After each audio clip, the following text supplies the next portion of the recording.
이 음료를 매일 한 잔씩 마시면 고지혈증이 예방됩니다.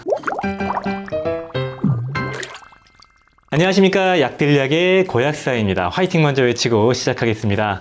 화이팅! 자, 오늘은 하루에 한 잔 이 음료, 이 차를 마시면 고지혈증이 예방되고 여러 가지 성인병들이 예방이 되거든요. 그 차가 무엇이고 이 차의 작용 기전, 그리고 효능, 그리고 얼마나 먹어야 되고 주의사항은 무엇인지 한번 알아보겠습니다. 가장 검증되고 연구가 많이 이루어진 차입니다. 바로 녹차예요. 이 녹차가 실제로 어떤 작용이 있고 어떤 도움이 되는지 근거를 중심으로 한번 알아보겠습니다. 특히 이 성인병 위주로, 특히 고지혈증 위주로 한번 정리해봤습니다. 이 녹차가 어떤 성분으로 구성되어 있나부터 한번 알아보자면은 이 첨부되어 있는 데이터를 보시면은 단백질, 아미노산, 비타민, 미네랄 등등등이 있는데 핵심적인 게 이 폴리페놀, 식물성 항산화 성분이 건조한 녹차잎에 상당히 많은 비율을 차지한다는 걸 알 수가 있습니다. 이 중에서 핵심적인 식물성 항산화 성분이 바로 녹차에 많이 들어가 있는 카테킨이라는 이 성분입니다. 이 카테킨이 우리 몸의 양리활성, 생리활성을 보여주는 녹차의 핵심 성분이다, 이렇게 보시면 되겠는데요. 이 카테킨은 성분 구조에 따라서 카테킨, 에피카테킨, 에피갈로카테킨, 카테킨 갈레이트, 에피갈로카테킨 갈레이트 등등등등이 있는데 카테킨의 가장 많은 성분을 차지하고 있고 가장 효과적인 성분 에피갈로카테킨 갈레이트, EGCG라고 불려지는 카테킨류입니다. 카테킨 중에서 한 50%가 에피갈로카테킨 갈레이트, EGCG로 구성되어 있고요. 이 EGCG가 우리 몸에서 여러 가지 이점을 보여준다고 판단을 하고 있습니다. 자, 그렇다면은 이 카테킨류들이 어떤 작용 기전을 우리 몸에서 보여주고 건강상 이점이 있는지 한번 알아보겠습니다. 첫 번째, 이 카테킨은 체지방 분해를 하고 고지혈증 개선을 한다는 작용 기전이 있습니다. 어떤 작용 기전이 있는지 한번 알아볼게요. 이 카테킨은 지방산의 베타 산화를 촉진해서 대사를 촉진시킵니다. 그러니까 지방을 태운다, 대사에서 에너지로 만든다라고 보시면 되겠습니다. 그래서 중성지방 축적을 조절할 수 있는 능력이 있고 뱃살을 조절할 수가 있는 것이죠. 두 번째는 지방세포의 성장을 억제한다는 쥐실험 데이터가 있어요. 마찬가지죠. 지방의 대사를 촉진시키기 때문에 지방세포가 작아지겠죠. 크기가 작아지고 성장이 억제되는 겁니다. 그리고 세 번째는 AMPK 효소를 활성화시킨다는 기전이 있는데요. AMPK 효소를 활성화시키면은 우리 몸의 자가포식이 촉진돼서 노폐물을 제거하고 인슐린 저항성이 개선되면서 우리 몸의 에너지 대사를 촉진시킵니다. 그러니까 당 소모를 촉진시키고 지방을 태울 수가 있는 것이죠. 그리고 네 번째, 인슐린과 유사한 작용을 해서 탄수화물, 당을 소모를 촉진시켜서 지방의 축적을 조절할 수도 있다고 알려져 있고요. 그리고 다섯 번째, 이 카테킨 자체가 콜레스테롤을 흡착하는 작용이 있다고 합니다. 이 구조를 보시면은 카테킨과 콜레스테롤이 잘 붙는 구조이고 그래서 붙어서 배설을 시킨다는 거죠. 보통 우리 몸에서 이 담즙산으로 콜레스테롤이 나와서 콜레스테롤 레벨이 조절되는데 그 담즙산에 있는 콜레스테롤이 이 카테킨이 흡착해서 개흡수가 안 되게 하기 때문에 콜레스테롤 레벨을 조절할 수가 있습니다. 자, 그렇다면은 녹차에 들어가 있는 이 카테킨이 지방을 태워가지고 중성지방 수치를 낮추고요. 그리고 콜레스테롤에 흡착을 해서 배설을 시키기 때문에 레벨을 낮추는 거죠. 중성지방 낮추고 LDL 콜레스테롤을 낮추면 이게 바로 고지혈증을 개선시킬 수 있는 기전인 겁니다. 그리고 지방을 줄이고 탄수화물 같은 거를 소모시키고 당을 소모시키기 때문에 다이어트에 활용 가능하고 성인병 예방에도 도움되는 게 바로 이런 카테킨의 작용 기전입니다. 논문 자료를 좀 찾아봤는데요. EGCG를 대략 한 100에서 800ml 정도를 4에서 14주간 섭취한 논문을 17개 메타 분석을 했을 때 평균적으로 LDL이 한 9에서 10 정도가 감소됐다라는 데이터가 있었고요. 다른 논문 자료를 찾아보니까 1,100명 정도가 참여한 14개의 논문을 메타 분석을 했을 때 카테킨을 한 150에서 2,500 정도, 그러니까 EGCG 말고요. 카테킨을 먹었더니 좋은 콜레스테롤인 HDL은 변화가 없고 토탈 콜레스테롤이 한 7.2 그리고 LDL 콜레스테롤이 한 2점 몇 정도가 감소됐다. 그러니까 한 3에서 5% 정도의 콜레스테롤 수치가 감소한 결과값이 나왔습니다.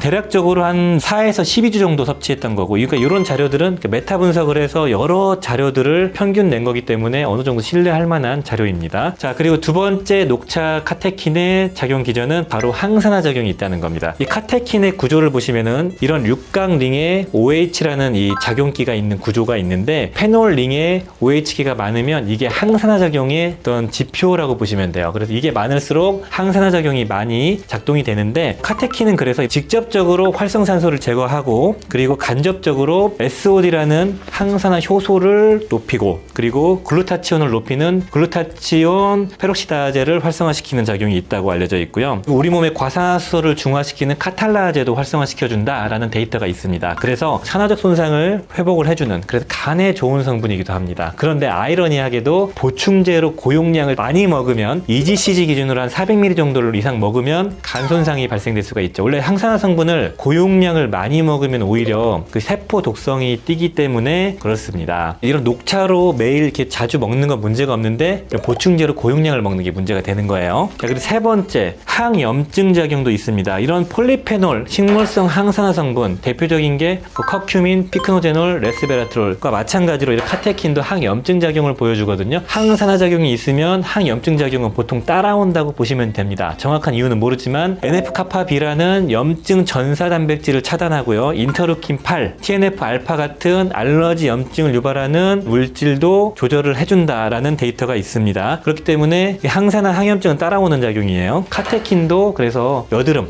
알러지, 아토피 이런 데 활용할 수가 있는 것이죠. 그리고 네 번째는 탄수화물 대사 촉진 작용도 있다고 알려져 있습니다. 그러니까 콜레스테롤 흡착하는 것처럼 당과 흡착하는 작용이 있다고 알려져 있고, 카테킨이 여러 가지랑 잘 달라붙거든요. 그리고 인슐린 유사 작용을 하기 때문에 인슐린 민감도를 높이고 인슐린처럼 당 소모를 촉진시켜주는 작용도 있습니다. 그래서 지방도 없애고 당 소모도 촉진하기 때문에 다이어트 보충제로 많이 활용되는 게 카테킨인 거예요. 다섯 번째는 이 카테킨 그 자체가 항균, 항바이러스 작용도 있다고 알려져 있습니다.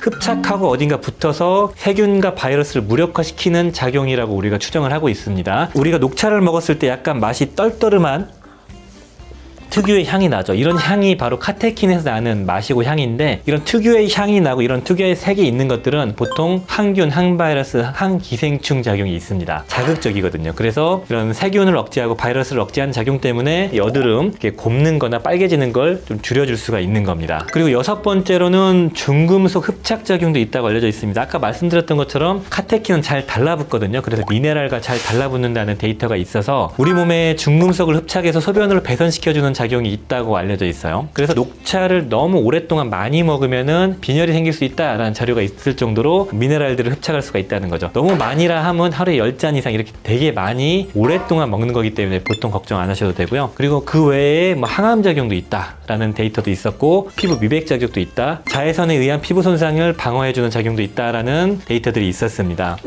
약들약? 그렇다면은 이 녹차를 하루에 몇 잔이나 먹어야 효과를 볼 수 있을까를 말씀드리자면은, 하루에 EGCG를 한 150에서 300ml 정도를 섭취하면은 보통 효과를 볼 수가 있거든요. 보통 이런 녹차 티백이 한 1.2g에서 1.5g 정도의 건조한 녹차 가루 잎이 들어있거든요. 여기에서 국내 데이터를 찾아보면은 한 15% 정도가 카테킨이다 이렇게 알려져 있고요. 그랬을 때 카테킨의 함량이 한 150에서 200ml 정도가 들어있을 거고, EGCG는 그거의 절반에 해당되기 때문에 100ml 정도가 EGCG 이기 때문에 보통 한 2잔 정도 섭취하시면은 건강 유지하는데 충분량의 EGCG 그리고 카테킨을 섭취할 수가 있는 거고, 한 잔만 먹어도 뭐 괜찮은 용량을 섭취하는 겁니다. 근데 중요한 건 데이터를 보면은 한 3달 이상 매일 한두 잔씩 꾸준히 섭취하는 게 중요하다고 알려져 있습니다. 그리고 보통은 이 간에 대한 걱정이 있으실 건데, 여러 자료들을 보면 하루에 10잔 이상도 거의 문제가 없다, 한 10잔 이하 정도가 안전하다라고 알려져 있고, EGCG 함량으로 보면 4잔 이하까지는 안전하겠다라고 추정이 됩니다. 보통 간독성 이슈는, 이런 녹차를 먹어서 생기는 간독성 이슈는 거의 없고요. 녹차 추출물, 농축해놓은 보충제를 고용량 먹었을 때 문제가 발생되기 때문에 녹차로 마시는 거는 거의 문제가 발생하지 않을 걸로 추정이 됩니다. 자, 그렇다면은 보충제로 대신 섭취하는 방법이 있겠죠. 해외 직구 제품이나 국내 제품을 보시면은 보통 한 알당 200ml, 400ml가 들어있거든요. 하루에 400ml 이하로 보충제를 섭취하면은